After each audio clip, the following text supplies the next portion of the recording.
Welcome to Intrinsi's self-help series, where each one of our osteopaths is going to share some tips and tricks for you to improve your health and well-being at home.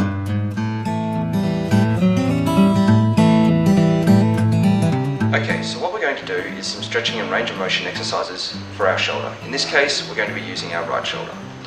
Now the first thing to do is find yourself a good door frame. Door frames are very sturdy, they don't move, and they give you a couple of things to actually hold on to. So they're very helpful in this sort of case.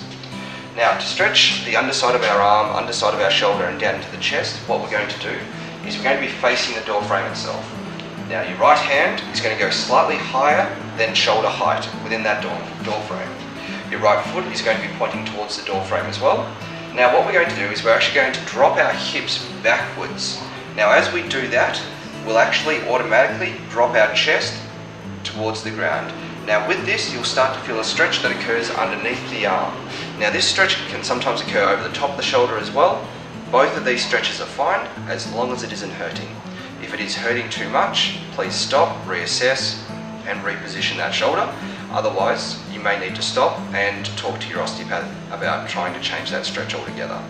But if it's not hurting, what we're going to do is we're going to drop down into that. So as I was saying, pushing those hips backwards, dropping that chest towards the ground. You're holding it for about 3 to 4 seconds and then coming back up. Now you can do this about 5 or 6 times per session. Now within this, I want you doing this approximately once to twice per day, preferably in the morning and then once during the middle of the day. Okay, so we stretch the underside of the shoulder. Now what we need to do is stretch across the front of the shoulder. Now when we stretch across the front of the shoulder, we're talking about the pec muscle. Now the trouble with the pec muscle is that it is such a large and broad muscle that we actually need to change our handhold position in order to stretch all of it. So first off, let's start. We're going to be holding onto the door frame and we're going to be having the arm about 90 degrees to the shoulder. What we're going to do then is open up through the left leg and open up through the left arm. Now when we do this, you're holding it for about 5 to 6 seconds, and same deal, you'll be feeling a stretch across the front of the shoulder here. Now as you do this, you're going to be doing the repetitions about 5 to 6 times. So holding it for 5 or 6 seconds, and then doing it about 5 or 6 times. Now as I was saying, we're going to have to change the handhold position. So we just did it at 90 degrees, now what we need to do is actually have the handhold lower than the shoulder.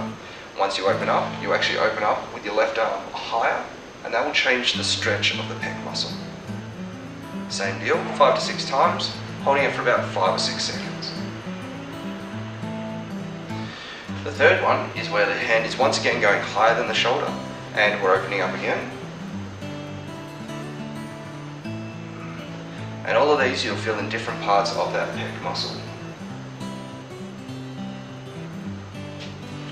Okay, so now what we need to do is we need to stretch through the top and through the anterior component of the shoulder.